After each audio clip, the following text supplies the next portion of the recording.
Olá, vocês já ouviram falar sobre os estágios motivacionais? Pois bem, nesse vídeo irei falar com vocês sobre os estágios motivacionais da mudança do comportamento.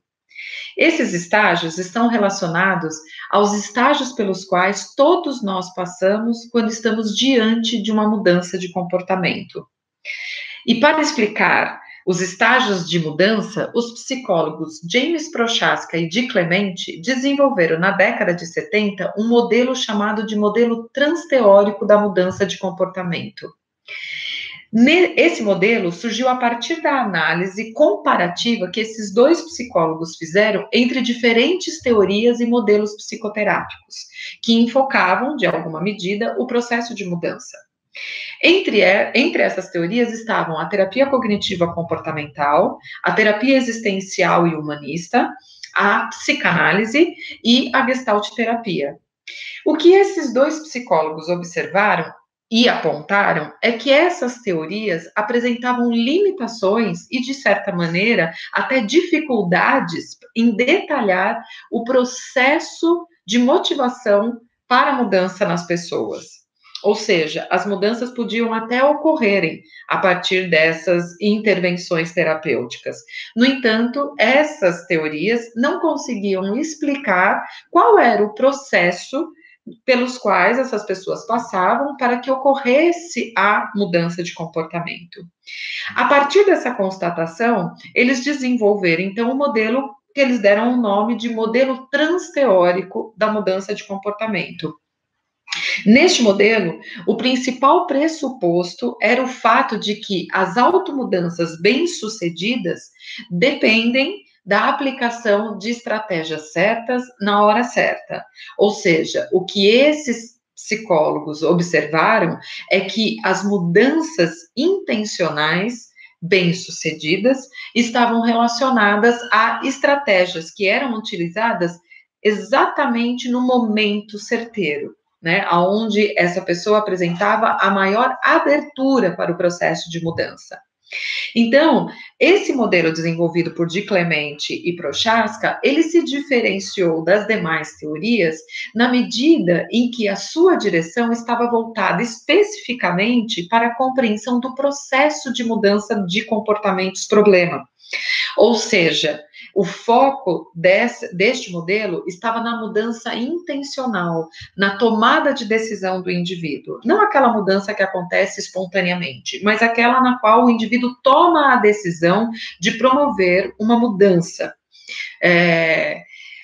O modelo transteórico também se fundamentou na premissa de que toda mudança comportamental, ela vai acontecer ao longo de um processo, no qual a pessoa vai passar por diferentes e diversos níveis de motivação para a mudança. Ou seja, ela não decide e segue linearmente até a conclusão desse processo de mudança. Ela vai passar, na verdade, por diversos níveis de motivação. Essa motivação, na verdade, vai ser oscilante até que ela alcance, em definitivo, a mudança daquele comportamento-alvo, vamos dizer assim. Também esse modelo, o modelo transteórico, um outro conceito fundamental exposto por Di Clemente e Prochaska é a questão da prontidão. A prontidão dentro do modelo transteórico, ela está entendida como uma vontade da pessoa de se inserir em um processo pessoal ou de adotar um novo comportamento. É a prontidão porque ela diz respeito a um interesse, a vontade daquele indivíduo em se engajar num processo, seja ele de qual natureza for. No entanto, ele distingue que a prontidão, ela tem dois aspectos, né? Ela pode ser dividida aí em dois aspectos: a prontidão para a mudança e a prontidão para o tratamento, né? Sendo que a prontidão para a mudança está relacionada a essa integração da pessoa entre a sua conscientização de que ali há um problema a ser trabalhado e também a confiança em suas habilidades para mudar. E a partir daí ocorre ali um fortalecimento da autoeficácia, ou seja, ela tem consciência de que existe um comportamento que precisa ser modificado e também está confiante de que há nela habilidades para se conseguir essa mudança. Então, essa seria a prontidão para a mudança. A pessoa está pronta para promover uma mudança do comportamento.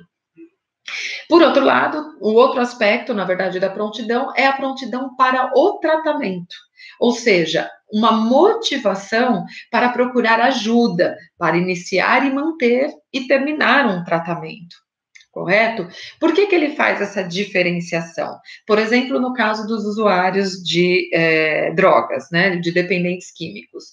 Os usuários, eles podem procurar um tratamento e iniciá-lo, ou seja, há uma prontidão para o tratamento, mas, no entanto, eles podem não estar realmente prontos para permanecer em abstinência, ou seja, há uma baixa prontidão para mudar o comportamento problema, que é o uso de drogas.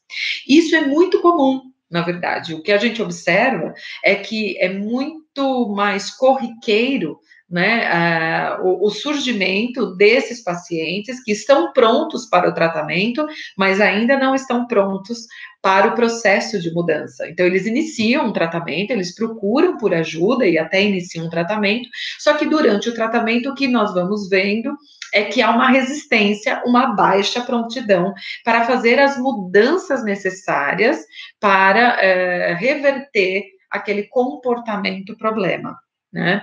Então, a partir dessa observação, né, dessa prontidão para a mudança, de Clemente e Prochaska, eles descreveram 5 estágios muito bem definidos, que é a pré-contemplação, a contemplação, preparação, ação e a manutenção. Eu vou falar um pouco deles logo em seguida.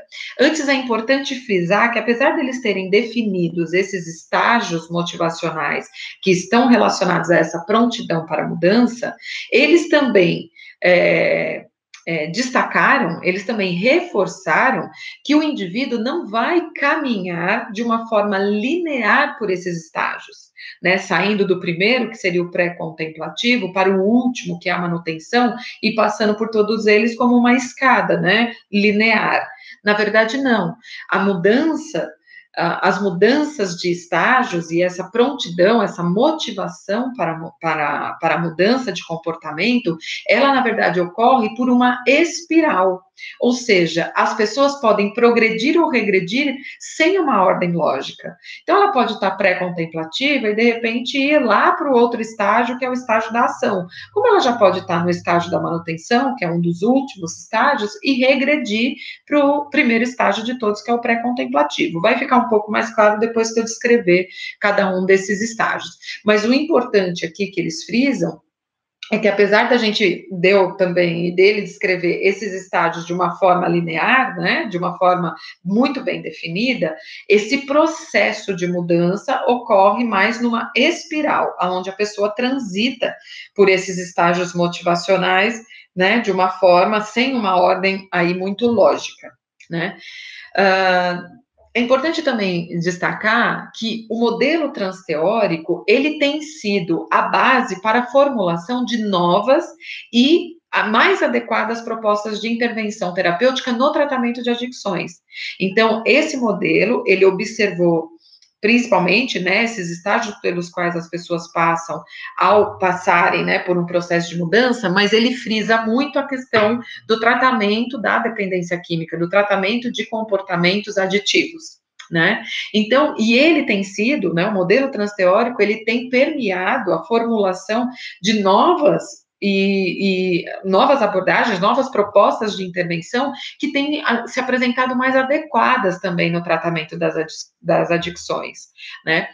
E devido ao grande vamos dizer assim, a grande eficácia que esse modelo tem demonstrado no tratamento da dependência química, ele também tem sido estudado e aplicado a uma série de outras condições, né, em diferentes populações que apresentam diferentes tipos de comportamento problema, né? Então, os estágios motivacionais, eles podem ser aplicados nos mais variados processos de mudança, na observação, né, de processos de mudança ou de prontidão para essa mudança. Porque, acima de tudo também, esse modelo transteórico, ele mostra uma capacidade de se integrar às outras teorias.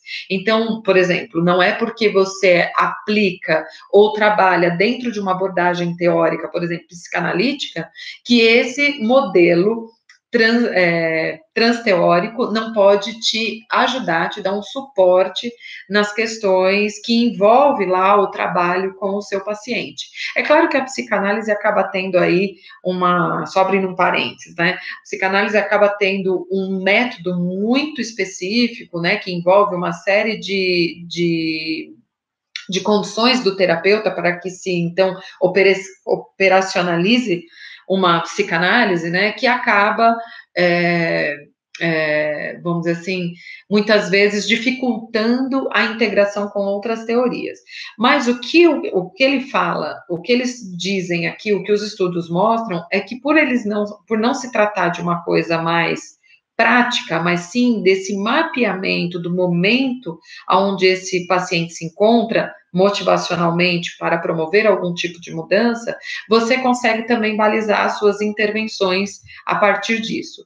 Ou melhor, né, é necessário que se faça a análise dessa prontidão para a mudança, em qual estágio motivacional esse paciente se encontra, para que você seja capaz de fazer as intervenções mais adequadas. Então, como eu disse um pouquinho antes, né, o que ele estava dizendo, o que eles trouxeram é que o modelo transteórico, ele parte de um pressuposto de que toda automudança bem-sucedida, ela depende da aplicação de estratégias certas na hora certa. Então, para cada estágio haverá uma intervenção mais apropriada, certo? E por isso a importância desse diagnóstico dos estágios motivacionais, para que você possa fazer uso da estratégia adequada a esse estágio para promover e favorecer aí o processo de mudança. E por que isso? Porque também se acredita, e esses psicólogos trazem muito, né, para o Chaska e de Clemente, trazem muito essa questão de que todas as pessoas possuem um potencial para mudança, né? Então, guardada aí as devidas características dos quadros né, dos vários quadros que a gente encontra na clínica, eles entendem, nesse sentido, ele é bem humanista, né? Eles entendem que toda pessoa tem um potencial para mudança. Né? Então, é bem centrada na pessoa e nessa consideração de que há dentro dela um potencial a ser despertado. Nesse sentido, cabe ao terapeuta que está acompanhando este paciente, ajudar, ser um facilitador desse processo que é inerente ao indivíduo. Então, não é o terapeuta que propõe a mudança, ele favorece, ele facilita com que esse processo que é inerente a todos nós seja despertado, seja libertado e que esse paciente consiga encontrar os motivadores internos para que se processe, então, uma mudança de algum comportamento problema, de algum comportamento alvo. É óbvio que eu estou nesse vídeo me especificando necessariamente a questão da dependência química, tomando a dependência química como um quadro psicopatológico, como um quadro problemático, uma doença crônica que acarreta prejuízos de ordem biopsíquico e social, e tendo em vista essa questão dentro desta dimensão problemática, ele se torna, então, um comportamento problema que passa a ser alvo de intervenções no sentido da sua mudança, né? Para alcançar níveis mais saudáveis, vamos dizer assim, uma qualidade de vida, correto? Mas, obviamente, vocês vão ver aqui no decorrer da minha apresentação, de que a todo momento todo o trabalho, toda a intervenção é centrada na pessoa. Então, não é algo confrontativo, não é algo imposto, mas é algo facilitador do processo inerente ao indivíduo. Lembrando que, se a dependência química é a perda do controle do comportamento de uso, ou seja, a perda da escolha, a adicção, né, a palavra adicção que vem aí, tem a sua raiz no sentido da escravidão, né, daquilo pelo qual a gente se torna escravo, adicto, adicionado àquilo, é a perda da capacidade do controle da escolha. Por outro lado, qualquer mudança que seja imposta, que seja obrigatória, eu também estou aí promovendo a continuidade da perda da autonomia. Então, quando a gente fala de estágios motivacionais, nós estamos considerando um reconhecimento dessa prontidão para a mudança que esse indivíduo tem em termos de algum comportamento problema, no caso específico aqui é a dependência química, mas é um despertar desse processo dentro dele, para que ele encontre os motivadores internos, intrínsecos, para que ele se engaje no processo de mudança e reconheça ali valor, e reconheça ali, naquela mudança, si mesmo, algo de si mesmo, né? E não algo feito pelo outro, porque se é feito pelo outro, bastou esse outro deixar de existir, que ele também para de promover ou de se engajar nesse processo, certo? Mesmo que ele chegue obrigatoriamente ao tratamento, é importante que a gente engaje esse paciente nesse processo de mudança a partir do seu próprio referencial interno, tá? Mas isso vai ser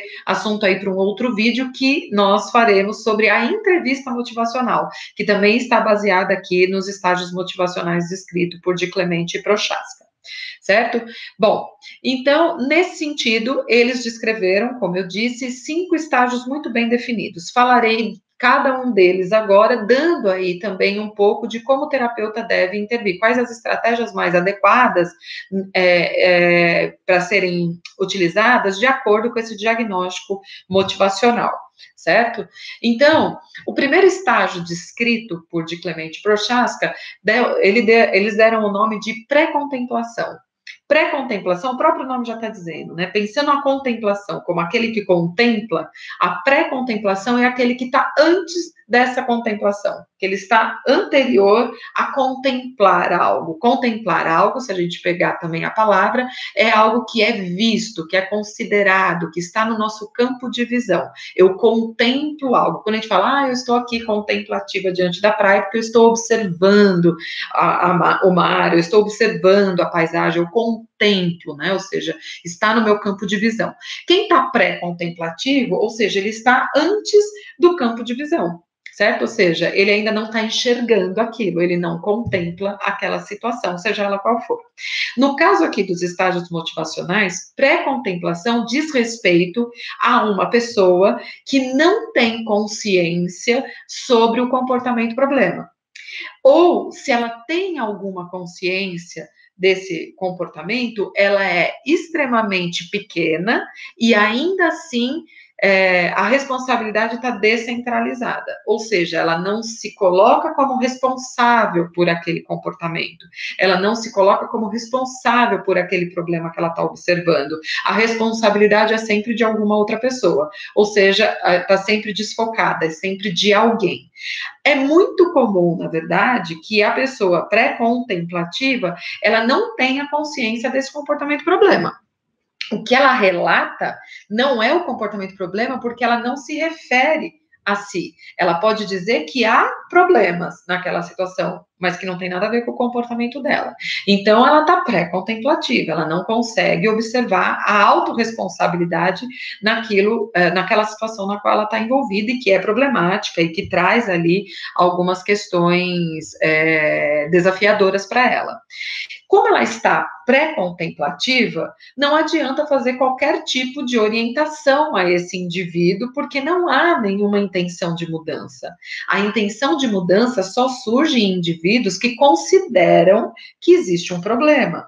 Se eu não considero que há um problema, se eu não considero que meu comportamento é problemático, obviamente não há nenhuma intenção de mudar, certo? Se não há problemas, não há por que mudar. Então, nesse ponto, você querer orientar ou engajar esse paciente num processo de mudança, dando orientações sobre o que deve ser feito, ou sobre dando sugestões de tratamento, de intervenções e tudo mais, você, na verdade, vai encontrar diante de si alguém muito resistente, ou seja, ele não vai dar ouvidos àquilo que você está dizendo, porque, como eu acabo de dizer, se não há problema, não há por que mudar, não venha você sugerir mudanças em algo que eu não estou vendo problema nenhum, correto? E considerando que haja alguma consciência sobre esse problema, porque, como eu disse, ele está pré-contemplativo, ele pode não estar considerando nada, está em profunda negação do comportamento dele, do comportamento problema, ou ele pode ter uma consciência muito baixa, muito minimizada da situação. Então, considerando que haja aí alguma percepção do problema, esta pessoa ainda não consegue considerar os aspectos negativos em sua totalidade. Ou seja, ela tende a encarar que os benefícios que aquele comportamento problema traz a ela, pensando aqui, os benefícios do uso de droga, compensam eventuais problemas, custos que essa pessoa pode ter. Então, ele minimiza os aspectos negativos, ele subestima esses aspectos negativos, ele tem baixo insight ou está em profunda negação. Em partes, o que se observa dentro dos estudos é que essa minimização dos problemas, dos aspectos negativos que são acarretados pelo comportamento problema, ela se dá em partes pela falta de informação. Ou seja, essa pessoa conhece pouco sobre o processo pelo qual ela está passando, ela conhece pouco sobre os prejuízos que a droga traz, ela conhece pouco sobre os comportamentos disfuncionais decorrentes do uso de droga, então ela tem pouca informação, falta informação a ela sobre os prejuízos, falta informação a ela sobre essa situação toda que ela está passando, ou seja, em partes ela ignora muita coisa, e a gente sabe que quem ignora tem menos condições de contemplar uma situação, correto? Então, se a gente pudesse definir aí como característica principal, se a gente pudesse não, né, os de Clemente Prochaska define como uma característica principal das pessoas que estão no estágio pré-contemplativo a resistência para reconhecer ou modificar o problema e ou a negação do problema, né? Então, a negação, a pessoa realmente não reconhece nada. A resistência, ela tem uma pequena visão sobre o problema, mas ela não consegue, né, se engajar ou reconhecer a necessidade de modificar o comportamento. Então, se eu faço um diagnóstico, se eu observo que esse paciente está pré-contemplativo e sabendo que a pré-contemplação, em partes, é alimentada pela falta de informação, o que acarreta, né, uma baixa conscientização do problema, a estratégia terapêutica mais apropriada neste caso é a psicoeducação. Psicoeducação aqui entendendo como o fornecimento de informações técnicas sobre os processos pelos quais aquele paciente está passando. Não necessariamente como quem orienta, como quem informa, como aquele que vai dar informações. Eu posso sugerir um site, eu posso sugerir que ele investigue um pouco mais sobre a droga de uso dele, eu posso sugerir que ele leia um pouco mais sobre algum comportamento, sobre alguma dificuldade, ele pode às vezes dizer, eu ando tão esquecido ultimamente, sem ter isso como um comportamento problema, né? Sem considerar isso como um comportamento que necessita de mudança. Mas ele pode dizer isso, eu falo, olha, por que você não lê um pouquinho sobre o que acarreta, né, a perda aí da memória, enfim, ainda mais pensando aí num usuário de maconha, que tem sim uma perda cognitiva importante quando o uso é crônico. Então, a psicoeducação, ela visa exatamente suprir de informações esse paciente que está pré-contemplativo por desconhecimento da situação a qual ele está envolvido, né? Até eu tenho uma situação para compartilhar aqui com vocês, na ocasião de um grupo. Então, um grupo no qual eu estava fazendo, um grupo terapêutico, que eu estava conduzindo com adolescentes, usuários de múltiplas drogas, enfim, em diferentes níveis motivacionais, cada um deles. Eles eram coesos e homogêneos em termos de idade, escolaridade, mas em termos de substância de uso e de estágio motivacional, havia ali, né, algumas nuances, e havia especificamente um paciente, usuário de maconha, extremamente pré-contemplativo, que inclusive era uma má influência ali no grupo, né, porque ele tentava a todo momento defender o comportamento dele, porque minimizava todos os prejuízos, tal, em partes contaminavam aqueles que ainda estavam contemplativos. Por outro lado, quem já estava mais avançado tentava conscientizar, mas havia uma resistência. Enfim, o trabalho em grupo, ele acaba sendo enriquecedor, apesar de desafiador, né? Mas nesse caso específico, eu até acabei abrindo mão um pouco do que eu trabalharia com esse grupo, porque vendo esse paciente um pouco contaminando o bom andamento do grupo, eu achei importante fazer uma psicoeducação. E isso é importante, né? Fica uma dica aí para os terapeutas que conduzem grupos, principalmente, não só com grupos, mas com grupos também. Quando você vem, né? Geralmente a gente prepara uma atividade que vai ser trabalhada, pensando no grupo, em que momento que está aquele grupo, então você tende a ir com alguma coisa em mente para ser trabalhada. Mas às vezes, na hora que você forma o grupo, que você faz a acolhida, surge aí uma demanda que pode requerer, às vezes, que você dê uma atenção apenas inicial, só para que ela não atrapalhe o bom andamento do grupo, ou o abandono da atividade pensada inicialmente para que você possa aí dar conta dessa nova demanda surgida aí no meio do grupo, né? E nesse caso eu precisei abrir mão um pouquinho da atividade que eu ia conduzir para poder fazer uma psicoeducação que, no final das contas, iam favorecer a todos. Mas eu pensando especificamente no mau andamento do grupo, que devido à pré-contemplação desse paciente estava ali interferindo, né? Então eu fiz uma psicoeducação falando um pouco sobre os critérios de diagnóstico da dependência química, sem, obviamente, avisá-los que eu falaria sobre isso. Eu simplesmente fiquei, vamos dizer assim, dando, né, informações, falando sobre as características, tal, e pedi para que eles assinalassem, né, escrevessem aquelas que eles se identificavam. E, enfim, no final da atividade, pedi para que todos falassem, uns se identificaram com 5, outras com 4, sabendo, vai ter um vídeo sobre isso, mas sabendo aqui que são 7, né, as características, os critérios para o diagnóstico da dependência, e no final das contas, então, aquele paciente pré-contemplativo que não considerava o uso de maconha dele problemático, que não reconhecia prejuízos e tudo mais, me fala que havia assinalado dentro daquilo que eu tinha dito, que ele tinha se reconhecido pelo menos em 4 características. E depois que todos falaram, todos exclamaram, que a gente debateu, eu então disse a eles que aquilo que eu havia dito, que eu havia apresentado para eles, eram os 7 critérios de diagnóstico para dependência química. E que, então, eu até brinquei falando, quantos vocês acham que precisa apresentar para a gente dizer que há uma dependência? Aí, cada um falou o que imaginava, sempre achando que eram mais de 4 critérios para poder dar o diagnóstico, e quando eu falei que bastavam-se 2 critérios ou mais para que a gente desse o diagnóstico de dependência química. E aí aquele pré-contemplativo titubeia e começa a considerar, opa, mas pensando dessa forma, né, então vendo por esse ângulo, eu tenho um problema com o uso de maconha, né? E aí eu só considerei, você acha? E aí explorei com ele, e isso foi o start ali, então, para o grupo. Por que eu estou trazendo esse exemplo? Porque naquele momento eu não confrontei, eu não bati de frente com esse paciente, né? Então eu não quis impor a ele a realidade dos fatos, tentando trazer ele. Eu simplesmente trouxe informação. Uma informação genérica, uma informação descontextualizada do caso dele, falando de modo geral. E pedi apenas que eles refletissem, assinalassem, e ele então tem um insight, e ele então chega a considerar, falou, não, mas então vendo por esse lado, eu tenho um problema com o uso de maconha.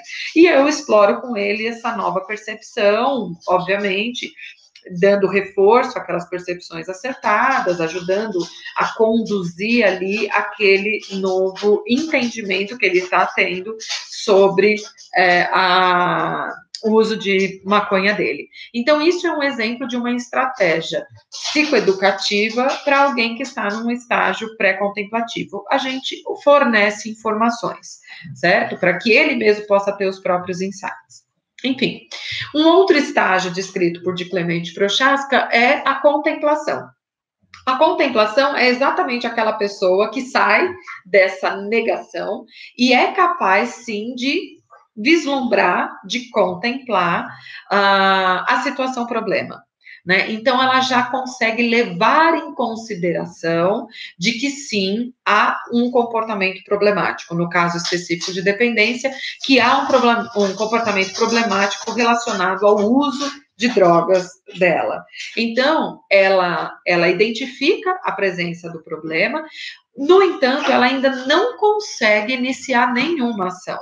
Ou seja, ela avalia que o custo-benefício do uso ainda, ou melhor, ela fica nessa avaliação do custo-benefício, né? Então, ela já enxerga de uma forma mais realista o problema, já não é como contemplativo, que não vê os aspectos prejudiciais, não identifica o comportamento problema.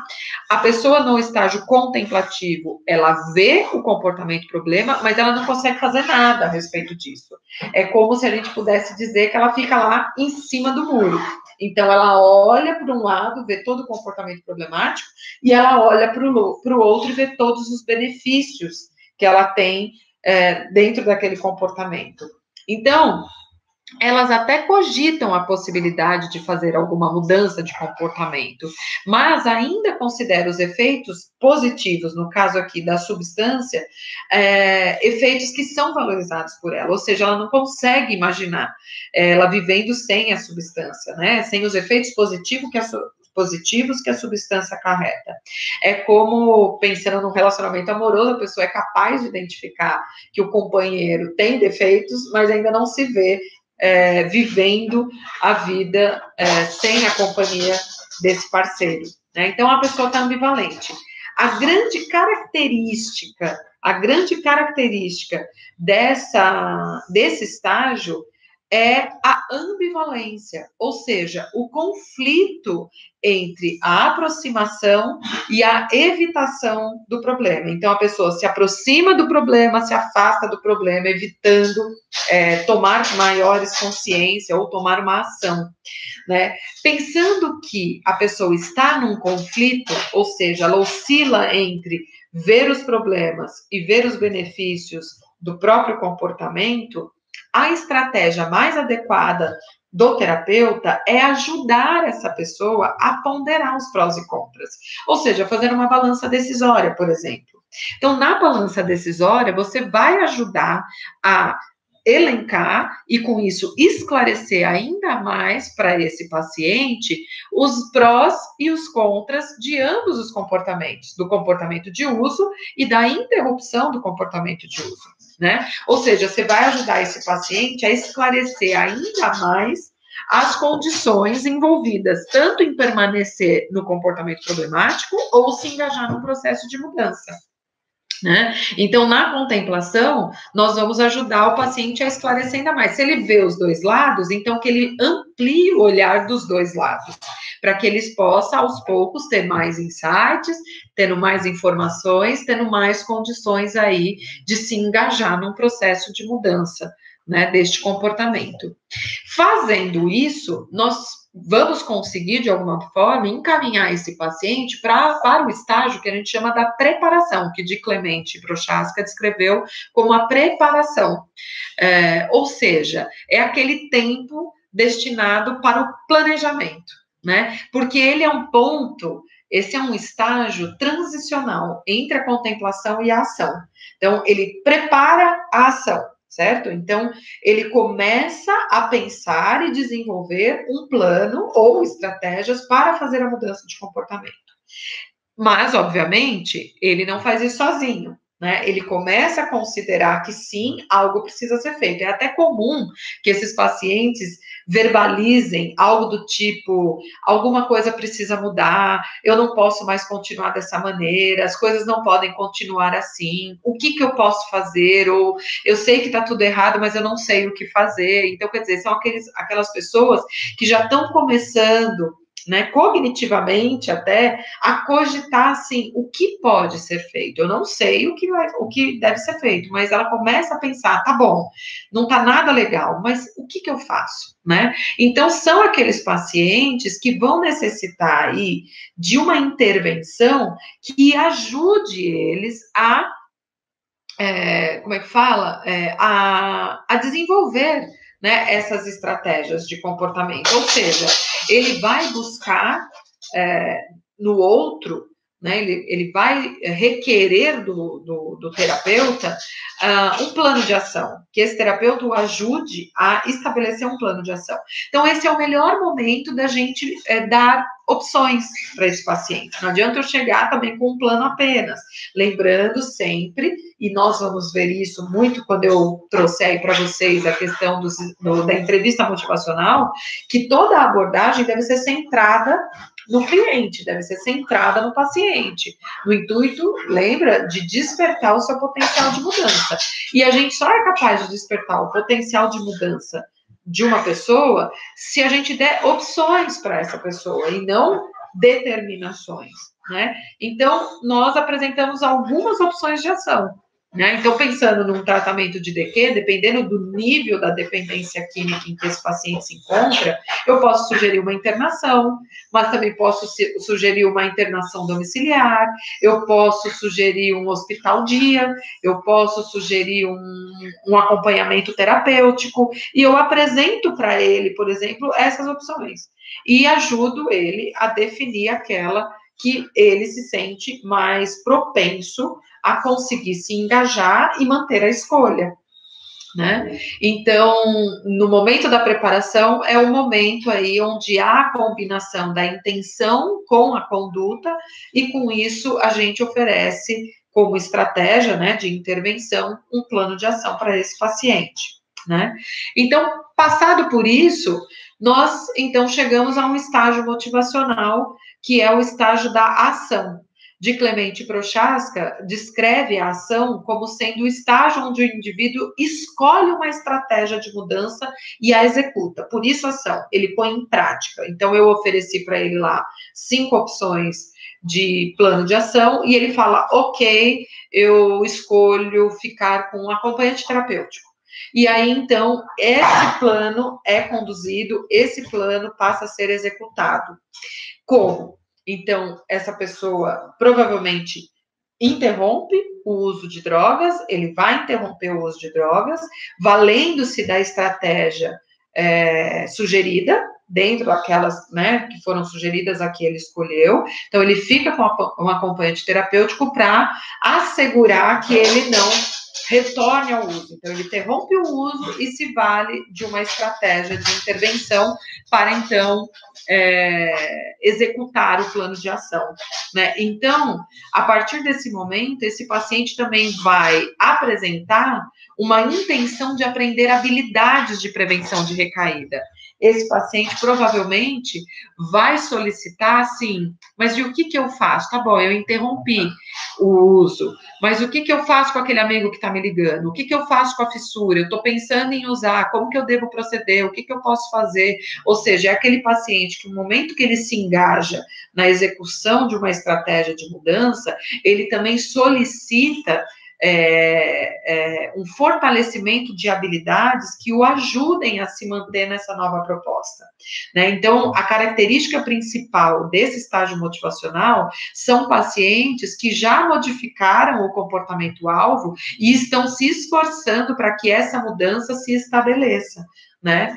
A partir disso, A partir disso, a estratégia utilizada pelo terapeuta deve ser exatamente o oferecimento de treinamento de habilidades sociais. Então, por exemplo, ajudar esse paciente a ter uma comunicação assertiva, para poder falar com esses amigos que vão insistir em levá-lo aos ambientes de risco. Ajudar esse paciente a desenvolver habilidades de, como é que fala? De controle emocional, como ele lida com a raiva, como ele lida com a fissura, como ele lida com a tristeza, enfim, a partir do mapeamento daquelas questões emocionais que mais estão relacionadas ao comportamento problema, ao comportamento alvo daquele paciente, certo? Então, na ação, nós damos condições e oferecemos mais instrumentos para esse paciente conseguir se fortalecer para manter aí os esforços de mudança do comportamento alvo, né? Um outro estágio é o estágio da manutenção. O estágio da manutenção é o estágio onde mudanças significativas no estilo de vida já foram feitas. E nós vamos trabalhar, então, para que essas mudanças no comportamento, que demora algum tempo para se estabeleçam. Então, o paciente interrompeu o uso, ele já está em abstinência, mas agora nós vamos ajudar a trabalhar a prevenção de recaída, ou seja, a consolidação dos ganhos obtidos durante o estágio da ação. Então, ele executou muitas coisas, ele trabalhou em cima do comportamento problema-alvo, ele se esforçou para a mudança e conseguiu a estabilização desse comportamento. No caso aqui, o comportamento problema, o comportamento de uso. Então, ele estabilizou esse comportamento, ele conseguiu manter essa questão do uso, ou melhor, da abstinência, né? Ele estabilizou o comportamento de uso, ou seja, ele atingiu a abstinência, e a estratégia utilizada para pessoas que estão nesse estágio motivacional, que é a manutenção, é exatamente a prevenção de recaída, o trabalho com prevenção de recaída. E a prevenção de recaída, vale dizer que ela é um guarda-chuva aonde aloca várias pequenas estratégias. É como se todas as estratégias utilizadas nos outros estágios, ou seja, a psicoeducação, a balança decisória, o treinamento de habilidades sociais, o mapeamento de situações de risco e as estratégias de ação, são todas estratégias de prevenção de recaída. Então, a prevenção de recaída, ela não é algo por si só. A prevenção de recaída é um conjunto de estratégias. Também vai ter aqui um outro vídeo falando especificamente sobre prevenção de recaída. Então, sendo ela um conjunto de estratégias, o terapeuta vai adequando de acordo com a demanda daquele paciente, sempre com o intuito, tendo em vista a manutenção, né, a consolidação dos ganhos que já foram obtidos, correto? É importante lembrar que o estágio da manutenção, ele tende a ser visto por alguns profissionais da saúde e tudo mais, como um estágio estático. Porque, assim, a pessoa já atingiu a abstinência e agora esse estágio é manter isso. Mas, na verdade, a manutenção, ela é um estágio dinâmico. Por que dinâmico? Porque é preciso haver uma continuação do novo comportamento para que a mudança que foi conquistada durante a ação, de fato se consolide e se estabeleça, né? Então, quando o paciente interrompe o uso, ele já está em abstinência. E o grande desafio é a manutenção disso. Então, vai requerer uma série de intervenções no decorrer desse processo que vão se apresentando no dia a dia. Né? Nesse sentido, me faz lembrar um pouco aquele slogan, vamos dizer assim, dos grupos de mutuajuda, né? O só por hoje. Por que é só por hoje? Porque é hoje a escolha, é hoje que eu venci o desafio de hoje. Então, só por hoje eu estou em abstinência. Amanhã é um outro dia, eu posso acordar com outra motivação, eu posso acordar com outra prontidão, com outras demandas, em um outro um outro estado emocional, podem acontecer coisas na minha vida, ou seja, a todo momento eu estou vulnerável às situações do dia a dia, internas e externas. Então, ele é um estágio dinâmico, porque ele vai demandar a todo momento uma atenção aos processos que estão acontecendo dentro e fora de mim, e que eu possa me valer sempre de estratégia, sempre de um aprendizado para lidar com essas situações, para que elas não se tornem situações desencadeadoras de uso, ou seja, que elas não se tornem fatores de risco, ou sendo fatores de risco, que eu consiga neutralizar, minimizar o risco que isso pode trazer para a manutenção da minha abstinência, né? Então, a manutenção, ela pode e deve ser estimulada sempre, a todo momento. Vai havendo mudanças da intensidade de exposição desse paciente ao tratamento, mas a manutenção e o tratamento, ele é algo constante. Pense sempre, se vocês vão ver algum vídeo meu aí também falando disso, que a dependência é uma doença crônica. E como doença crônica, não há cura para a dependência química. Há o controle da doença, pensando num diabetes, pensando numa pressão alta, pensando em outras condições orgânicas que são crônicas, nós estamos falando, na verdade, da estabilização do quadro e do controle da doença, e não da cura da doença, certo? Então, se não há cura para a dependência, é preciso uma constante vigilância. E a vigilância, ela faz parte desse estágio da manutenção, né? Então, a continuação do novo comportamento, ela precisa ser estimulada a todo momento. O foco do trabalho nesse estágio vai ser sempre a manutenção, né, manter os ganhos que o tratamento já trouxe para evitar uma recaída. Então, continua se trabalhando com prevenção de recaída, lembrando a prevenção de recaída como um guarda-chuva amplo, onde várias estratégias são alocadas, e de acordo com a demanda do paciente, vamos nos valendo de uma carta desse baralho, né? Então, é como se a prevenção de recaída fosse o baralho, né? E as estratégias, cada carta que compõe o baralho, né? E de acordo com a demanda desse paciente, nós vamos nos valendo de uma carta ou de outra, certo? Tirando o as da manga, né? Ela é, acima de tudo, uma fase crucial no tratamento de qualquer dependência química. Por quê? Porque o enfraquecimento do acompanhamento desse paciente nessa fase, porque ele já está estável, já conquistou uma mudança significativa do estilo de vida, a gente tende a afrouxar o olhar, nós, equipe, como o próprio paciente. E isso pode ser um risco para a manutenção aí daquilo que foi conquistado durante o tratamento, certo? Até porque, né, vamos dizer assim, interromper o comportamento de uso é a parte fácil. Se eu internar o paciente, se eu amarrar o paciente no pé da cama, vamos dizer assim, né, estou brincando, mas se eu amarrar o paciente no pé da cama e tirar de perto toda a possibilidade de uso, eu interrompi, eu ajudei esse paciente a interromper o comportamento, ou seja, interromper o comportamento de uso é algo fácil, que a gente consegue fazer fazendo uma contenção. Agora, manter a abstinência é o grande desafio. Manter a abstinência tem a ver com o estimular essa prontidão para a mudança de comportamento, porque às vezes o paciente, ele está conosco, lembra, na prontidão para o tratamento, mas o tratamento implica uma prontidão para a mudança, e se esse paciente não está na prontidão para a mudança, a abstinência vai ser algo que pode ser conquistada, mas dificilmente mantida, e é por isso que quando também falamos de